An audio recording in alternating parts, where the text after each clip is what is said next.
अपूर्णांकावरच्या क्रिया या संदर्भात आज आपण थोडस लर्न करणार आहोत।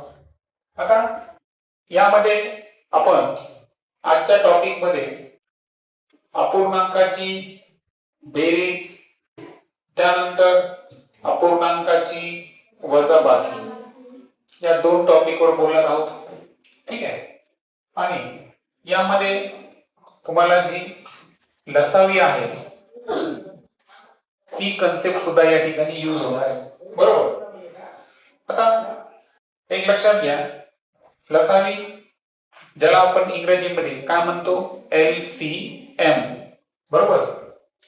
तर आता लसावी काढण्याची जी मेथड आहे हे तुम्हाला माहित आहे, परंतु त्या मेथडचा वापर तुम्हाला तीन अपूर्णांकाची बेरीज आणि वजाबाकी करताना काय करायचं आहे, त्या नियमचा वापर करायचा आहे।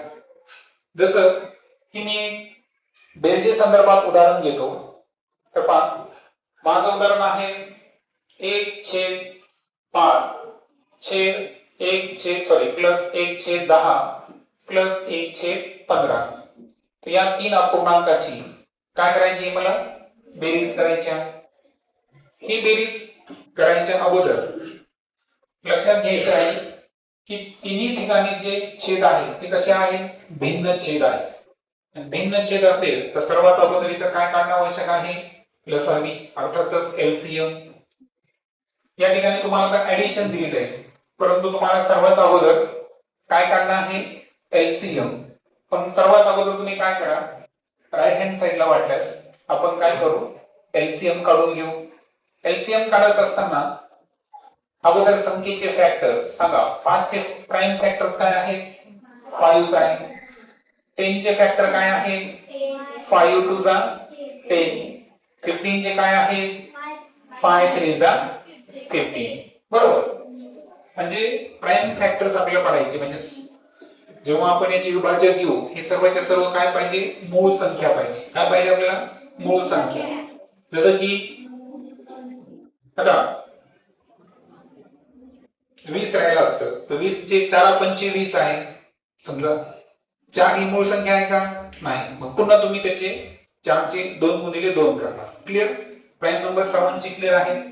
आता हे जे प्राइम फॅक्टर्स आपण इथं पाहिले, तर या प्राइम फॅक्टर्सचं आता आपल्याला काय करायचं आहे, LCM काढून घ्यायचा आहे। LCM काढत असताना लक्षात घ्या, जो अंक तिन्ही ठिकाणी सारखा आहे तो तुम्ही एकदा घ्यायचा। त्यानंतर उरलेले जे अंक आहे 2 आणि 3 यांच्यामध्ये काही साम्य आहे का, नाही, सिमिलरिटी नाही, म्हणून ते दोन्ही अंक तुम्ही घेऊन टाकायचे। मग 5 दुनी 10 गुणिले 3 आणि 10 3 30। मग तुमचा जो LCM अर्थातच जी लसावी आहे ती किती आली, 30 आली। मग 30 आल्यानंतर हे जे गणित आहे या गणितामध्ये तुम्हाला काय चेंज करायचं आहे, तर पहा पहिला अपूर्णांक घेणार तुम्ही 1/5। त्याच्या अंशाला आणि छेदाला आपल्याला अशा संख्येने गुणायचं आहे की छेद आपला किती आला पाहिजे, 30। यासाठी काय करायचं, या 30 चा पाढा, 5 चा पाढा कुठपर्यंत वाचायचा, 30 पर्यंत। 5 सख 30, अंशाला आणि छेदाला कितीने गुणायचं, 6 ने। त्यानंतर दुसरा अपूर्णांक घेऊ आपण 1/10। 10 चा पाढा 30 पर्यंत वाचू, 10 3 30, अंश आणि छेदाला कितीने गुणणार, 3 ने। नंतरचा अपूर्णांक किती आहे, 1/15। 1/15, 15 ला कितीनं 30 पर्यंत पाढा वाचा, 15 दुनी 30, अंश आणि छेदाला कितीने गुणावं लागेल, 2 ने गुणावं लागेल। त्यानंतर 6 1 6, 6 पंचे 30, 3 1 3, 9 3 30, 2 1 2, 15 दुनी 30, सॉरी तर 9 3 किती राहिले, 30 राहिले। तिन्ही ठिकाणी छेद सारखा आला, सारखा आलेला छेद किती वेळेस घेणार तुम्ही, एक वेळेस। आणि सर्व जे काय आहे अंश आहे त्या अंशाची काय करणार, बेरीज। 6 आणि 3 9, 9 आणि 2 11। सो आन्सर जे आहे ते किती येईल, 11/30। इथं बघायचं याचं संचित रूप निघतं का, नाही, म्हणून हे उत्तर या ठिकाणी संपले। येते लक्षात। आता हे गणित सोपं होतं कारण या ठिकाणी प्रत्येक ठिकाणी अंश कसा होता, सारखा होता। आपण एक असं गणित घेऊ की ज्यामध्ये अंश सारखा नसेल. जसं की पहा 2/3 प्लस 6/15 प्लस 4/6 असं आपण घेऊ समजा. ठीक आहे. आता मुळात काय व्हायला की 6 आणि 15 हे प्राईम नंबर्स नाहीयेत पहा. ठीक आहे ना. तर तुम्ही काय करू शकता माहितीये का, अशा पद्धतीच्या गणितामध्ये एक टास्क आहे पहा, तो टास्क तुम्ही लक्षात ठेवायचा. मी मुद्दाम हे गणित का घेतलं माहितीये का, कारण प्रत्येक वेळेस लसावी चेक करायचं का नाही, तर काही गणिताचं तिथं संक्षिप्त रूप निघतं का हे पण चेक करायचं. कारण यामध्ये जर पहा अंश आणि छेद हे दोन्ही प्राईम नंबर्स आहेत का, लक्षात घ्या. अंश आणि छेदामध्ये दोन्ही पैकी एक संख्या जर मूळ संख्या असेल तर तिथं संक्षिप्त करायची गरज नाही. थेट आपण काय करायलो, छेदाकडे बघायलो आणि छेद सारखा करायलो. तसं जमतं का नाही. दिलेला अपूर्णांक हे संक्षिप्त रूपात आहे का हे बघावं लागेल का नाही. मग आता बघण्यासाठी पहा 2 आणि 3 या दोन्ही संख्या मूळ संख्या आहेत, त्यामुळे याला संक्षिप्त घ्यायची गरज नाही. मग 6/15 6 पद संयुक्त संख्या आहे आणि 15 पुन्हा संयुक्त संख्या आहे. सांगा 3 भाग जातो का, 3 दोन्ही 6, 3 5 15. मग केला कसं करा आपण, 3 दोन्ही 6 आणि 3 5 15. त्यानंतर 4/6 दोन्ही मूळ संख्या आहेत का नाही, दोन्ही संयुक्त संख्या आहे. बे दोन्ही 4, बे 3 6. आता गणित कसं आहे तुम्हाला सोपंच आहे. आता यामध्ये पहा 2 छेद कसे आहेत बरं, सारखे, आणि 1 छेद कसा आहे वेगळा आहे. मग आता तुम्हाला या ठिकाणी एलसीएम घ्यायची गरज आहे का, लसावी घ्यायची गरज नाही ना. डायरेक्ट ज्यांचे छेद सारखे त्यांची तुम्ही बेरीज करू शकता. पहा 2/3 आणि 2/3 यांची बेरीज करा. दोघांचा छेद कसा आहे पहा, वाटल्या जवळ लिहितो. 2/3 अधिक 2/3 अधिक 2/5. या दोघांचा छेद सारखा आहे म्हणून छेद एकदाच लिहायचा. अंशाची बेरीज करा. 2 आणि 2 किती होईल 4 छेद प्लस 2/5. आता छेद भिन्न असेल तर काय करतो माहिती तुम्हाला आपण, 4 पंचे एकच गुणाकार लक्षात ठेवायचा. 4 पंचे 20, 3 दोन्ही 6 आणि 3 5 15. करेक्ट. म्हणजे 20 आणि 6 26. त्यानंतर 15.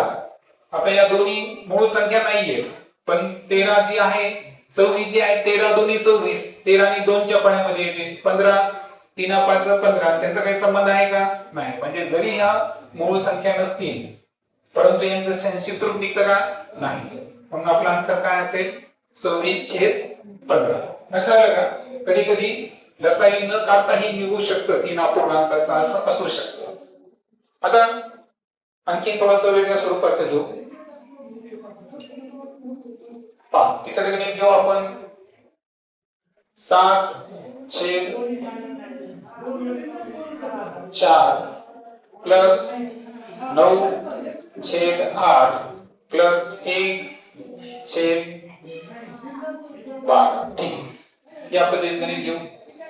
आता केअरफुली जायला पाहिलं आपण तर दोन्ही पैकी तिन्ही पैकी कुठेही संक्षिप्त रूप करायची गरज आहे का नाही. कारण ऍक्च्युअल खालची अंश आणि छेदाच्या संख्या भिन्न भिन्न गटांनी आहेत. म्हणून अशा केस मध्ये तुम्हाला सांगितल्याप्रमाणे सर्वात अगोदर काय करायचा, एलसीएम म्हणजे काय करायचा, लसावी. सांगा 4 चे फॅक्टर काय, प्राइम फॅक्टर 2 गुणिले 2 8, 4 दुनी 5, बेद चौक 8 आणि पुन्हा 4 चे काय आहे बेद दुनी 4. लक्षात आलं का. तुम्ही इथे 4 दुनी 8 लिहिलं जमतं का. 4 मूळ संख्या आहे का नाही. प्राइम फॅक्टर सर्व फॅक्टर्स हे मूळ संख्या यायला पाहिजे. त्यानंतर तिसरा अंक कोणता आहे 12, बेसख 12. 6 चे सांगा बेत्रिक आणि फॅक्टर करताना काय करा, अगोदर 2 नंतर 3 नंतर 5 या पद्धतीने घ्या. बरोबर आहे का. जेव्हा आपण अवयव पाडतो ना तेव्हा ते असे आले पाहिजे. सुरुवातीला 2च्या पटीत, नंतर 3च्या पटीत, नंतर 5, नंतर 7. बरोबर आहे का? या पद्धतीनं तुमच्या फॅक्टर्सचा क्रम पाहिजे. मग आता आपण लसावी काढून घेऊ. मग आता सांगा, लसावी काढत असताना तिन्ही ठिकाणी सारखा अंक आहे का? पहा, 2 हा 3 ठिकाणी सारखा आहे, त्याला घेऊन टाकू. पुन्हा 2 हा अंक 3 ठिकाणी सारखा आहे, त्याला एकदा घेऊ. उरलेले आहेत का? नाही. उरलेले दोन्ही तशाचे तसे घेऊ.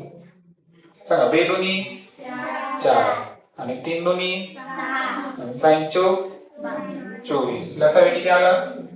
24 आला. मग आता सांगा, 7/4. 4चा पाडा 24 पर्यंत वाचा. 4 सख 24. अंश आणि छेदाला कितीने गुणणार? 6 ने. 9/8. 8 त्रिक 24. 1/12. 12 दोन्ही अंश आणि छेदाला कितीने गुणणार? 2 ने. 7 सख 42.